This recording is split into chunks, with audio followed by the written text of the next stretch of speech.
We are live in episode 1 of the Golf Strong podcast. It's been a long time coming. It's good to be here with the man. How's everything? Good, yeah.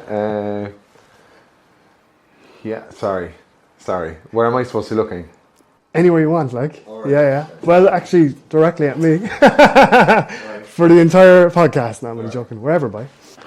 Sorry. No worries. So, anyway, episode 1. We've been talking about this for a long time, about 6 months, and here we are. And what a week to do it when there's so much going on between Marooch, Golf Strong, your competition season is kicking off. But this podcast is all about where Golf Strong started, the birth of Golf Strong, and the story behind it, because I've heard you talk a lot about it. It's a great story. It's a long story. So I suppose take us back 30 years ago when golf crossed your path. How initially did golf enter your life? Yeah, I suppose, there's a question in all sport. Do you find your sport, or does your sport find you? So I think we, as a family, just moved next to Frankfield driving range back in the day. Probably was about 30 years ago when I started playing. So, yeah, found a hole in a fence up to Frankfield driving range and started hitting balls there. And my dad got me my first lesson with Brendan McDade. I remember him changing me from a hurley grip to a standard grip, and just loved it. Just loved the challenge of it. And I played in Frankfield for a good long 3, 4, 5 years, and they were really good to me, and ended up then joining Douglas in '97, where I'm still a member. So 25 years on, pretty much, even more, nearer to 30 years. So that was it. I suppose that was a point in time where I was progressing. I was about 15 at the time, and just moved over to Douglas. So you're moving from a course like Frankfield that probably didn't have a big junior program, and I was into a good environment here then, and I'm still here. So you touched on it there, like the whole naturally versus nourished comes into it, especially with such an individual sport and such a precise technical based sport like golf. But you've won multiple championships over the years, you've been on the Challenge Tour, but before that, when was it that you realised that you had a serious talent for this game? I suppose I had, my first real coach was, he's a good buddy of mine, Dave White, and Dave was always a student of the game. He was the head pro, still is, in Frankfield, and I learned an awful lot from him. So I suppose, I caddied for him in tournaments, and we became very close. But he was a good man for little quirks, little triggers, little everything from putting, lovely putting stroke, to technique, and I learned an awful lot from him. And then I suppose I learned that I was enjoying learning about technique. So again, your environment sometimes trains you, because Frankfield, everyone knows, when it was a golf course, is on the side of a hill. So I'm always really good at shaping the ball. I still am, and I think that was taught by the environment. I didn't know if I grew up on a flat golf course, that might have been different. So when you talk about talent, I was forever hitting draws off, lies below my feet, or trying to hit fades on a lie above my feet. So I suppose I really got a good sense of my hands and the club face without even knowing it. Hitting kind of high shots to a downhill green, trying to shape your driver, try and slow your driver down, things like that, high cuts. It's funny, the Irish Close I won in Tullamore, there's a lot of high fades in that golf course, and I had visualised a few holes in Frankfield under pressure, because you kind of lean on what you know, what makes you comfortable, or what gives you a good feeling. So yeah, I think there was a lot of environmental developments happening without even me knowing it, you know what I mean? And then we'd have competitions, playing every hole with a draw. You'd have to play the next hole with a fade, you have to play the next hole high, next hole low. And whether we did it or not, there was always some sort of, I suppose, your skill, you're going through skill acquisition without even knowing it. Absolutely. Who's we? There was a gang of us that kind of grew up, and I think I outstayed the whole lot of them, because my two brothers, good friends of ours, probably a gang of 6 or 7 that were probably not necessarily all golfers, but we became golfers. We, again, like all of them, they were living in Frankfield as well, a housing estate attached to a big golf course and driving range. So progressively, a few of us started getting jobs up there, and we became kind of ingrained in the environment of the place. So if you were wanting something to do. We're either playing soccer or we're going hitting balls in the driving range. So, or going playing a few holes, and should we get onto all sorts of trouble, you know, load of juveniles out banging balls everywhere. That's par for the course. But I think you know, my brothers, for instance, went on and played GAA and rugby, and they still play golf, but I on the opposite side of that, was also playing team sports, but didn't really, you know, I suppose, not adjust, but didn't get the kick I was getting from being an individual learning a sport, you know what I mean? Yeah, gotcha. I wanted to touch on that actually, but beforehand, just on the overall consumption of golf, given the amount of platforms available these days to catch up on every strike a pro hits or whatever it is, but like, what would have been your main, other than Dave White and other than the coach, what was your go-to back in the day, for golf content basically? I suppose magazines. Like, bear in mind, when I started playing, I had a wooden driver as a kid, so progressing to an alloy driver and then a steel head driver, and then the first Big Bertha, and then the Great Big Bertha. So that was my progression through technology. But you're just looking at magazines, so you know, Golf Monthly was the Instagram for me. That's giving my age away now a lot, like, but again, being around the pro shop and the range an awful lot, I was like brochures. I just loved it. I loved seeing the stuff coming in, and even the gloves and the packaging and the golf balls. I was just fanatical at a very young age. Like, rain gear, had a thing for rain gear and white golf shoes, which I still kind of do like. So I suppose you develop a real appreciation for it through feeling clubs, touching clubs, seeing what things look like on the ground. I think you're training the whole time, like, you know. But yeah, I suppose, again, environment. I was either working in the driving range or I was working in the pro shop I think got a job there when I was 13, like, so I was always wanting to be involved there, and for it to help my golf then, sure, when I was finished my shift, or probably during my shift, they killed me, like, I'd be nipping out to hit balls, like, and waiting for the next person to come in, like, but that's just the way it was, you know what I mean? Well, you consider that part of your prep these days as well, don't you? Just having a club in your hands, making sure you have that feel, which you spoke about on the Irish Amateur podcast with Gary Murphy during the week. Would that be fair to say? Yeah, and again, Dave was a fierce man for, you know, always even gripping the air, you know, and I do it myself. I was training this morning, and on the breaks, I felt myself just feeling my fingers on the club, because it's important. It's the only connection you have with the club, and you know, you meet some people. I met David Ledbetter a couple of years ago at a tournament, and you know, shook hands with him, and he's just got that type of pair of hands that just will, what I would say, pour onto a golf club, like. And some lads have it, and some lads look awkward gripping the club, and other lads just look like their hands were made to, you know, literally pour onto a golf club. So, yeah, I would do a lot of that, just always getting myself familiar with various, and like, I'm always working on my grip, because it's, you know, it has to be perfect. It just has to be perfect, you know. You know, you confess yourself you're completely obsessed with the sport and everything that goes with it. And even recently, we were coming home from the beach after one of your sessions, and you weren't too happy with your swing. And I mentioned something along the lines of amazing what fatigue does.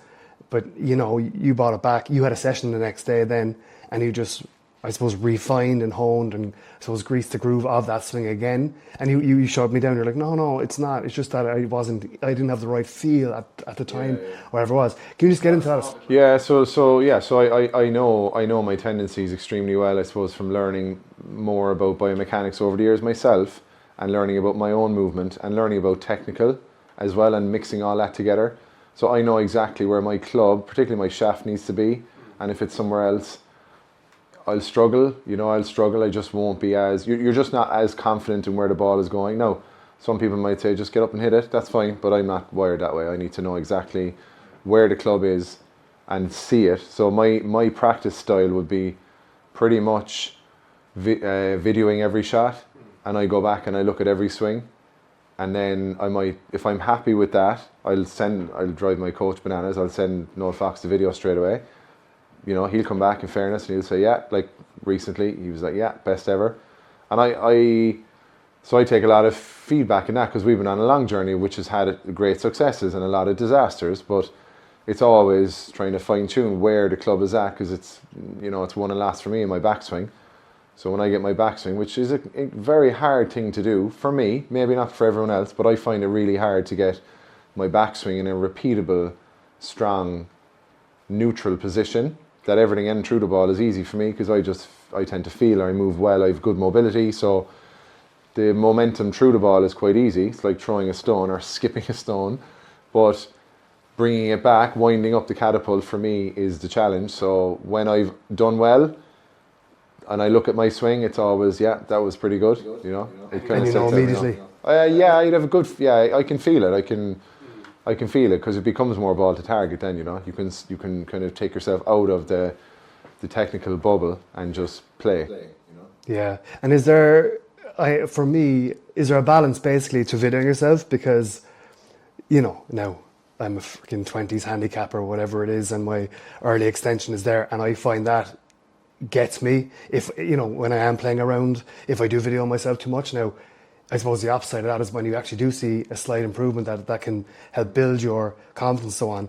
But yeah, has that ever affected your swing, or have you ever put a pause to it in terms of videoing? Yeah, you can. So there's an argument for performance, right? So you might say, okay, well, if you practice without being technical and you react to a target, is that giving you an upside or, you know, a better output to your game? Now, that's one side of the argument. The second bit of the argument is if you can keep fine-tuning your technique by looking at it, if you're quite visual, and then get the output to be more repeatable, I'd certainly go along that road, because any time I've had any success in golf, I know where my swing is, I know where my technique is, I can see it, I feel it, because it's like a route to my brain. If I see it and I confirm the feel, well, you're molding all that together to repeat pretty much under pressure. That's what it's all about, like, you know. Gotcha. Veering back towards the story behind the brand and delving into your entrepreneurial spirit, you've been involved in multiple ventures over the years. Where do you think this stemmed from? Probably my personality. So again, there's a link to that in golf. Like it's. I suppose if you're an individual and you want to succeed at something, it's very hard to do that with someone else's vision. But then I suppose my style, hopefully, as someone who is trying to lead different business ventures, I like to include everyone at the same level. I don't like this type of, you know, you're doing this and we're doing this. It's just shared. It's shared. But I like to make my own decisions. I like to live or die on my own decisions. And you know, there's nothing better than achieving a success or some bit of a positive on ideas ideas that you're trying to make into a reality. You know what I mean? Plus, I think, look, I have a good work ethic, and you know, I like ideas. I like coming up with ideas. I'm not afraid to take a punt on something, and surely all that rolled into one, you know, should tell you that you should be doing things yourself or with people who are the same mindset as you. You know what I mean? Yeah, definitely, and it ties in, as you said, with like the team dynamics not necessarily suiting you either. Like, given your sports over the years. Yeah, and then specifically to Gobstrong, you know, it kind of, did it happen organically that it kind of the wheels started turning and gathered pace over the years, and then the pandemic hit, and then you were like, right, I mean, this is the best opportunity I've ever had to build. Yeah. I think that was. So I suppose I was definitely onto something in terms of doing programs in golf clubs. I think there was a big appetite for that. So I spotted, you know, at one point I was doing 3 classes per golf club in Musgrave, Monkstown, Douglas and Cork. So I was pretty busy just bringing equipment into the club and doing movement and mobility workshops with the club, with the members. But I suppose the one thing I did notice was on the worst nights, pitch dark, these cars kept coming and coming and coming. I'd be looking out the window going, look, there's a couple of things happening here. There's, number one, they love their fitness. Number two, they obviously like what I'm doing. But I think the biggest thing that stood out to me is people love coming to their golf club to do something, because there's a sense of ownership in all our clubs. And look, to be fair, it was a couple of the ladies in Douglas that suggested it to me. One class turned into 2, turned into 3. Then the word got around and I was in 4 clubs. So the COVID was around as a kind of a rumour almost at that point. And I remember I started bringing, you know, sprays and cloths to the classes, just as something to bring. And then, you know, it said, all right, there might be a lockdown. I was in week 5 of this program with the 4 clubs, and then bang, there was a lockdown, and I was like, right, so you could still go to the hardware store, so I just got a load of AstroTurf and paint and did up its area out my back. And remember that first lockdown, the weather was great, and just put it all on Zoom. But tried it. I was like, I didn't even know how to work Zoom. There was so many errors and mistakes with mics and batteries and all sorts, but you kind of learning it like. But I literally sent out an email and I said, right, here's what we're going to do if you're interested. And I think about 80 people joined that last week. But the one thing that stood out to me was, end of the class, see you later, press a button, boom, right? So I was like, right, there's something, which is not a good or a bad thing, but for time, it was amazing because I was then done, you know what I mean? Yeah. So then I put a lot of effort into growing that, and during the peak of COVID, at one point I had 400 people doing the classes from all over the world, but I made a big effort. But I think what I was doing, obviously it was a lucky break for me. I gave people a connect to golf and fitness. And then expanded the classes, started doing different classes, started doing more classes. Then teams started coming on. My own Irish team, I was doing it for my Irish team. So I remember I was probably doing 4 classes in a row at one point, which is quite tough because when you're online, you're doing all the reps yourself. Yeah. Kids classes through Golf Ireland. Really, really good stuff for me, I suppose, creating a brand. Yeah. So at that time, I was... O'Keefe Golf Performance was the name of the company at the time, and I remember I was tracked down the marketing company who did Joe Wick's app, the body coach, so I was watching his progression. So they basically said, look, yeah, you're doing everything that we think is, has the bones for success in this field, but he said they did Peloton's advertising as well, and he said, look, you're like Peloton without a bike. So he gave me 2 things. He said, get a bike, i.e. a product, and take your name off it. So I was like, grand. He said, look, if you want to expand this and you want to grow it, you just want to be part of this, you don't want to be it. Like the Joe Wicks is not Joe Wicks, he's the body coach. Yeah. So I came up with Golf Strong, and that was kind of it. Rebranded straight away. I just changed it, which was good. I didn't mind that. I have no issue with my name being out front at all. I actually prefer it the way it is. Worked on a couple of logos, got nice branding. And it's solid. It's a solid phrase, and it's a solid brand, and I think people recognise it, which is the most important thing. Definitely.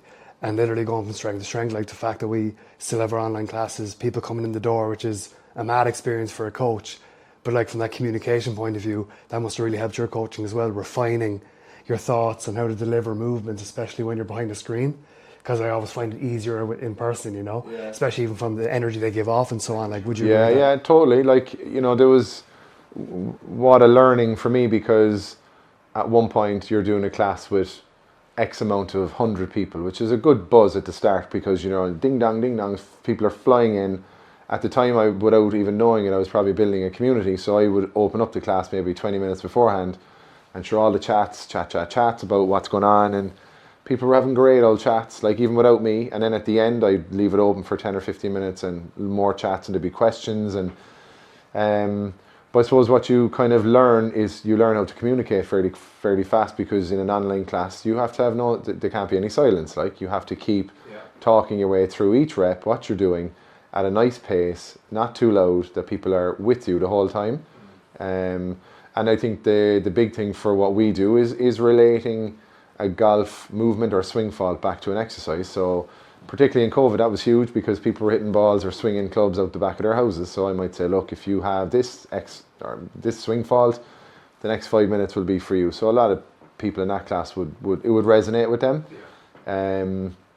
So yeah, that's kind of it. It was what did I learn from it? Definitely how to improve my communication skills, which I think I've always been a decent communicator, but it's certainly improved, Gotcha. And just to finish off episode 1, where do you envision Golf Strong, I suppose, evolving over the next while? If you've even had a chance. Yeah, so look, sure, obviously, me and you and Keith and Dan, we're trying to, we are a bigger team than we were before. So with that brings more skill sets. We've Rob Hogan, we've a nice synergy there with the Maroot stuff and the Golf Strong stuff, and that all really works. But the Golf Strong app is the key focus right now. I think it's the biggest opportunity for us as a company to scale. We did dabble in expanding studios, which was, a financial punt. To be fair, we have a studio in Dublin. It's tough. That side of it is tough. That's a tougher part of the business for sure. Keith Egan is up there. He's an amazing guy, and we'd be lost without him. So, like, he's keeping the show running there, and I go up every week. But I suppose for expansion and getting to the masses with what we have, which I believe is really good, it's through the Golf Strong app and trying to figure out ways to get people engaging with that. Yeah, definitely. And it's going thick and fast as well with our new Strength and Power program coming out next week and everything with that. So we'll leave it there until episode 2, but there's a lot there that we can touch on, especially with the, I suppose, challenge side of things from expanding and so on from a business point of view in the near future. But thanks a million for that. That was brilliant.